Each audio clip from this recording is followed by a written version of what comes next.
4 questions in here. First question, how does Buddhism view God?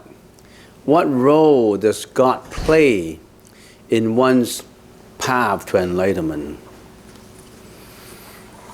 It's a very broad general topic, the God concept. First of all, the God concept can be discussed in 2 perspectives. The one perspective is there's only one creator God, a creator, a God who created everything. There's one perspective. The other is the billions of gods, as billions as human beings. So let's examine these 2 concepts for the next, say, 5 minutes, if we can. Creator God, there's no such thing as a creator God. It's illogical. Why? It's a very simple answer to a very complicated question.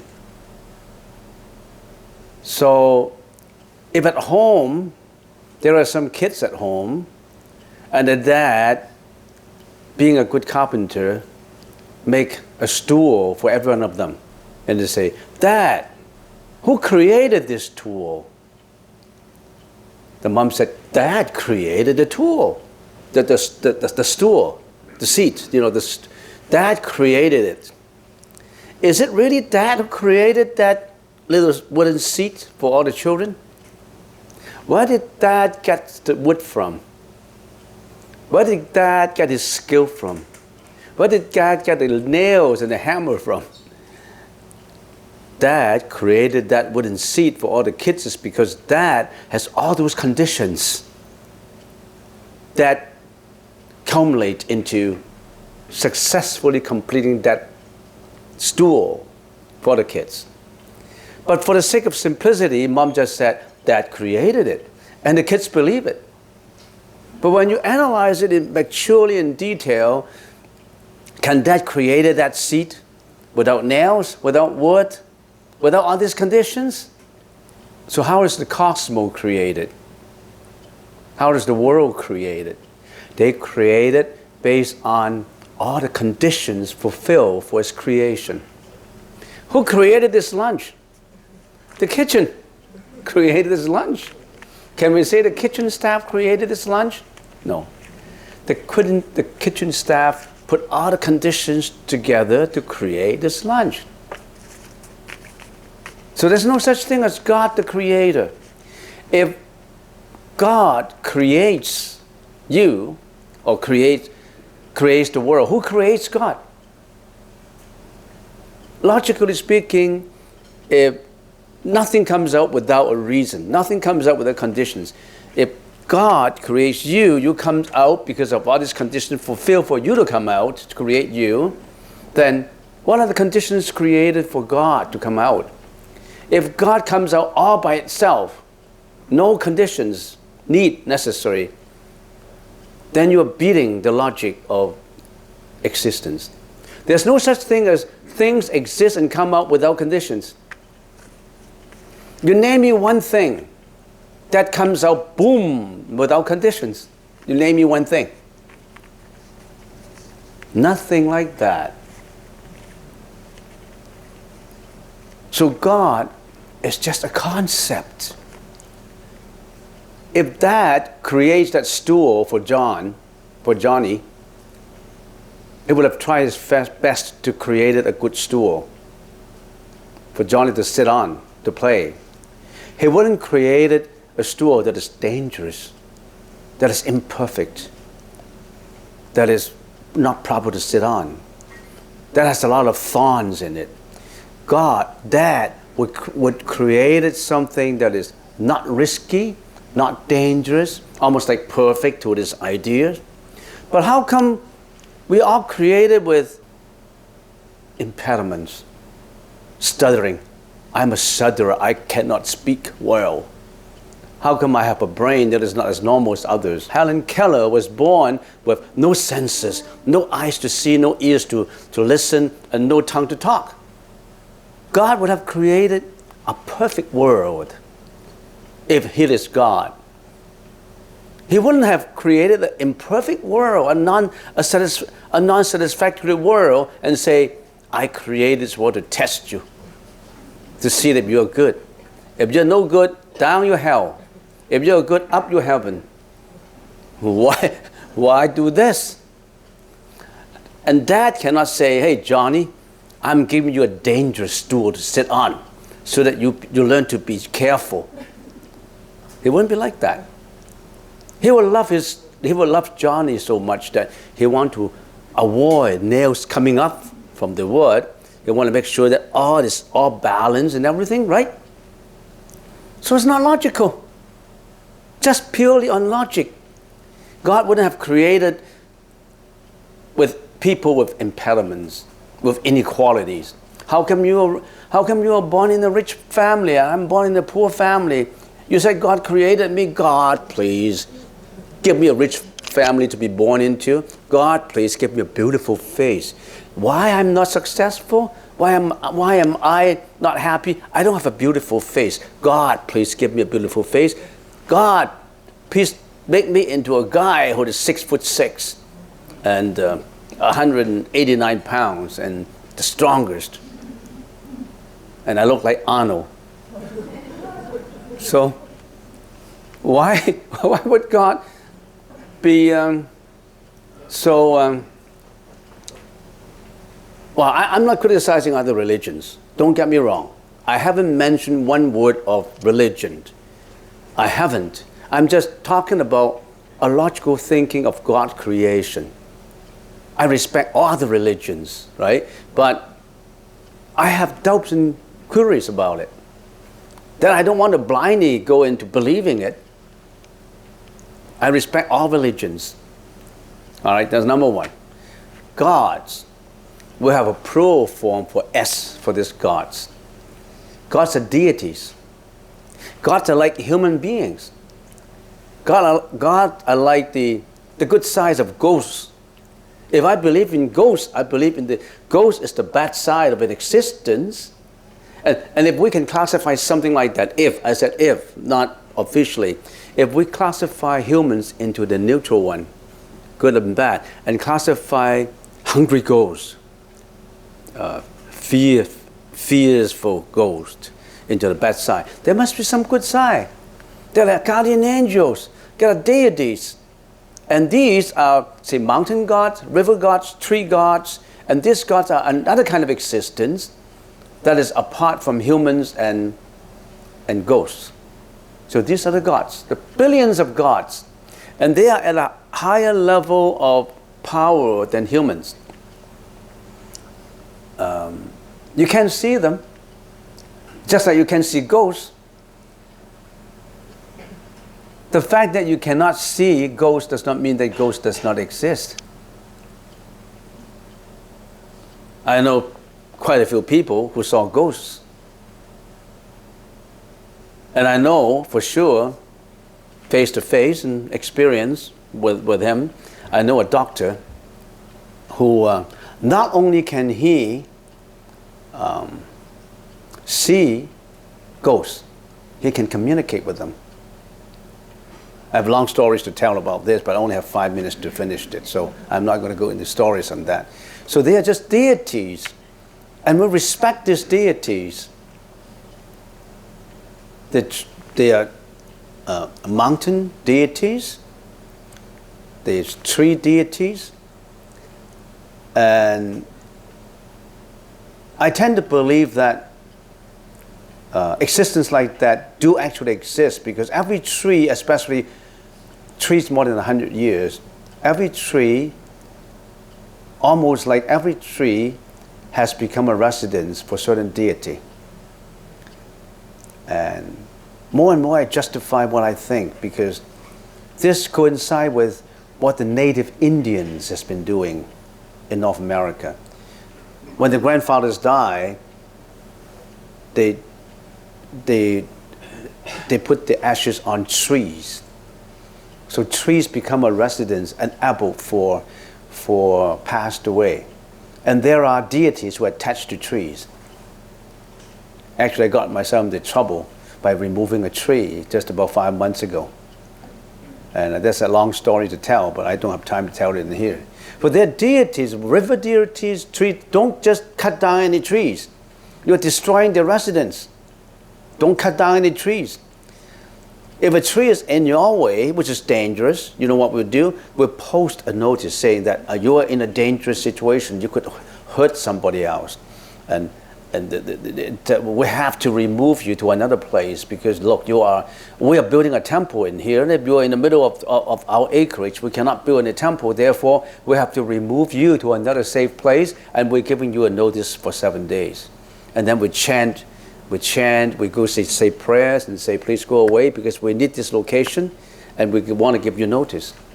And then, after chanting after 7 days, then we go and remove the trees. We try not to cut any trees if possible.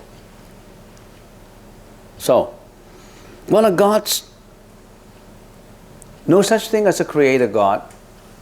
One of God's many, many gods. They are deities. Some people call them guardian angels. And some of these deities are really benevolent, you know. They try to help you.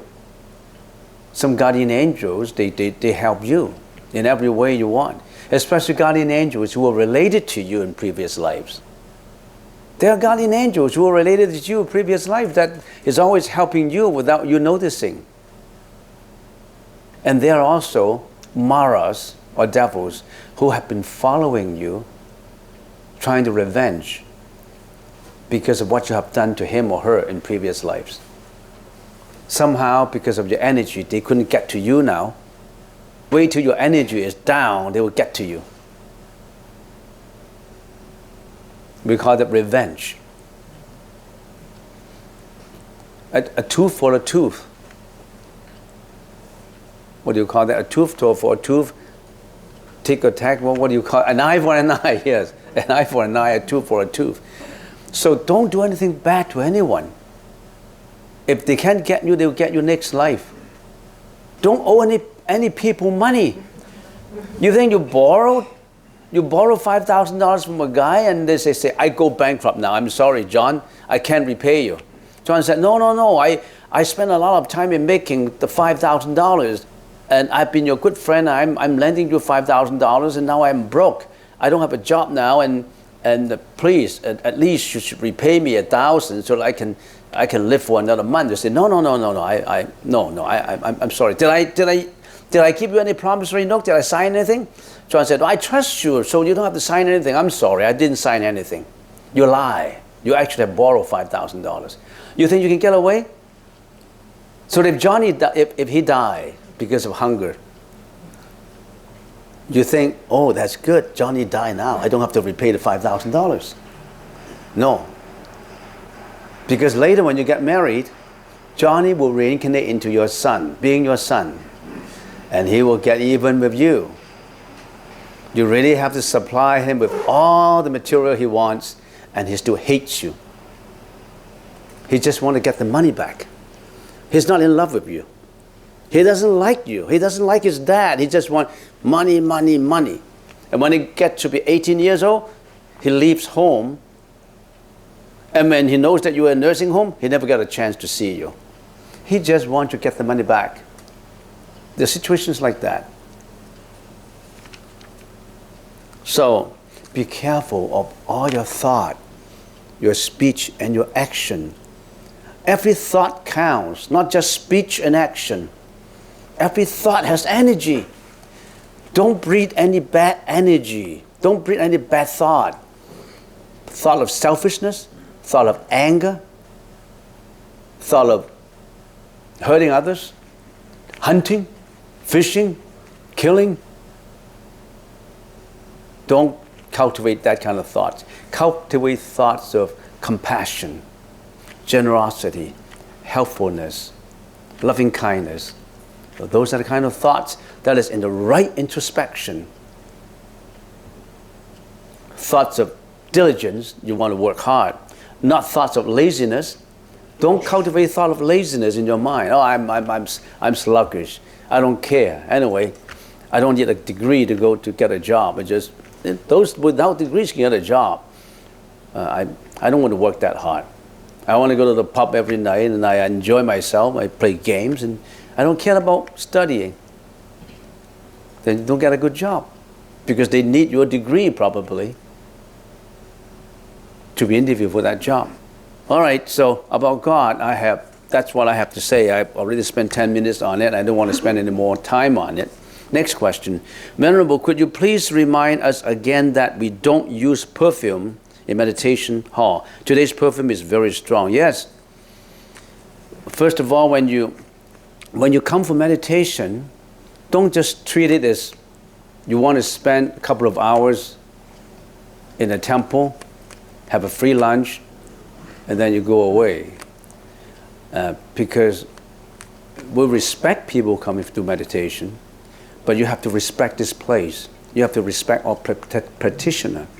Say if you go for jogging for 1 hour, you're all sweaty, and you have nowhere to go after jogging. But your plan is you want to jog to Stevenson Highway, and then by the way, I guess just drop in the temple with all the sweat, and you're meditating beside Alan, and Alan is to slip in all this sweaty, all this sweat odor.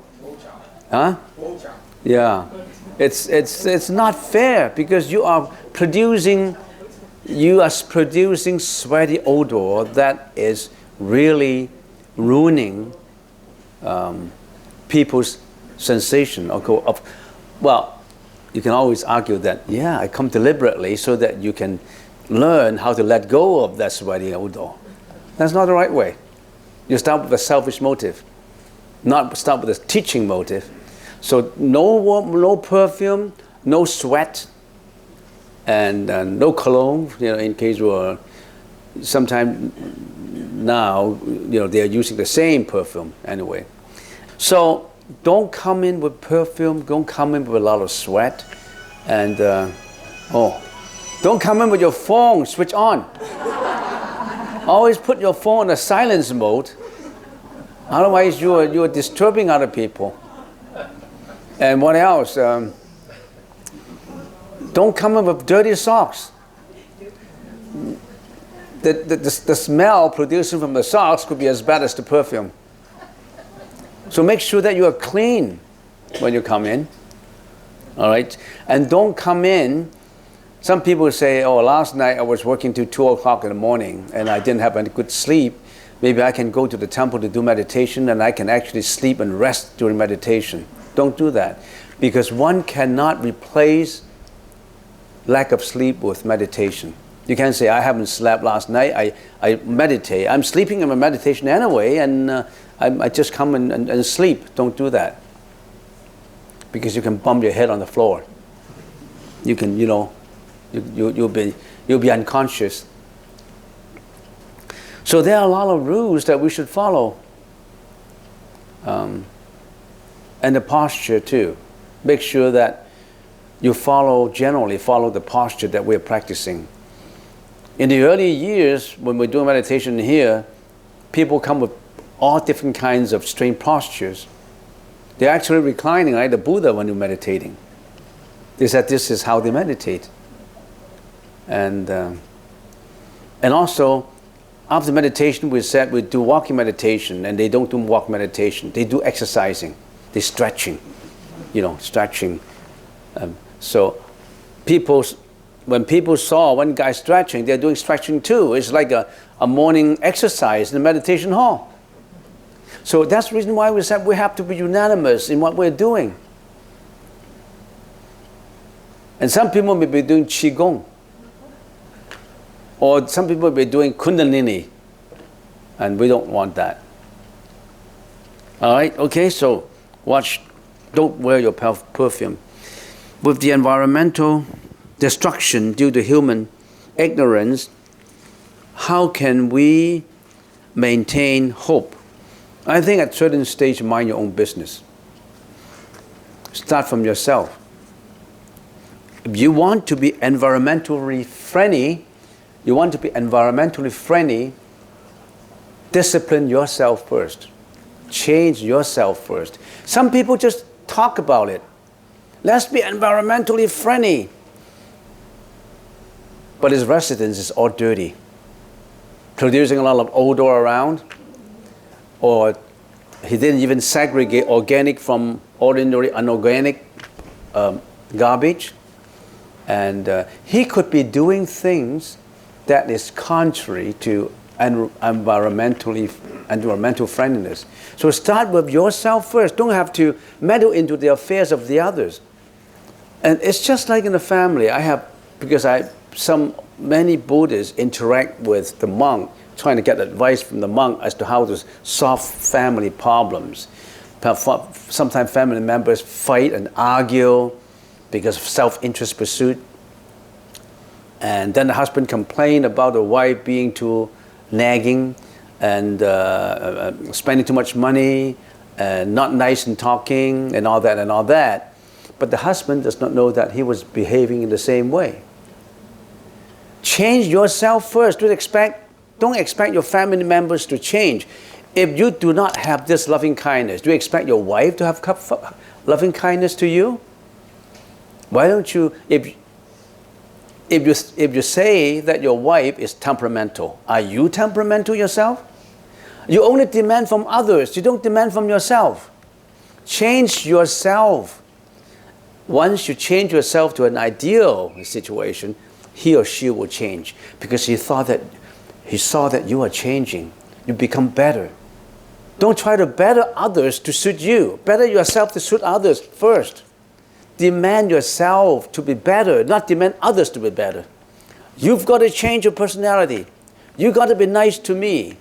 You've got to be unselfish. You've got to have loving kindness. But you are doing exactly the opposite thing. And you don't realize it. Don't expect others to change. Change yourself so that when others see your changes, they will so touched. They will say, oh, Jeanette has changed. He used to be temperamental. Now she is so nice and so much tender loving kindness to me. And he's nice to me, she's nice to me, I want to be nice to her. Change yourself, and that is a stronghold for changing others. Don't expect your mom and dad to be very nice to you if you're not nice to your mom and dad. Please explain non-self from the 4 seals of Dharma. I have explained impermanence, and the second one is non-self, right? Yes. And I haven't really finished the non-self. Maybe we leave it to next time. Non-self is there's a lot of explanation needed to be put in there, and we can explain it in the next session. Please give some advice to the newcomers. Oh, please give some advice. Here for the first time. Or if you come for the first time, and maybe to avoid the saying that people, religious people, want to convert others.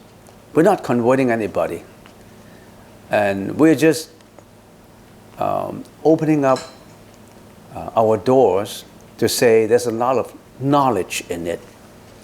And because the Buddhist teaching has been around for 2,600 years, one of the oldest teachings on earth, and it contains a lot of philosophy that help you not only in your spiritual life, let's say in your temporal life. So in other words, if you know something about Buddhism, that may largely help you in developing your thought in your career. As I said, just pick one teaching, one aspect of the teaching from the Buddha, the 6 parameters. The 6 parameters, there are 6 courses, let's put it an analogy, for courses that we usually take in order to get to enroll in that path for enlightenment. The 6 courses. First one, generosity. Second one, discipline. Third one, endurance. Fourth one, diligence. The 6th one's concentration. The 5th one is wisdom. In life, if you have this parameters, courses that guide you in your thinking, you'll be successful in what you're doing. Because then you become diligent, you become disciplined, you have a high level of endurance, you become very hardworking, and you always try to achieve the goal that you want to achieve. And last but not least, you know that you have a strong mind that you can actually train to achieve what you want to achieve. Because in Buddhism, the Buddha said, whatever the mind can think, the mind can carry it out. But if you think in the wrong way, you carry it in the wrong way. You have to think in the right perspective.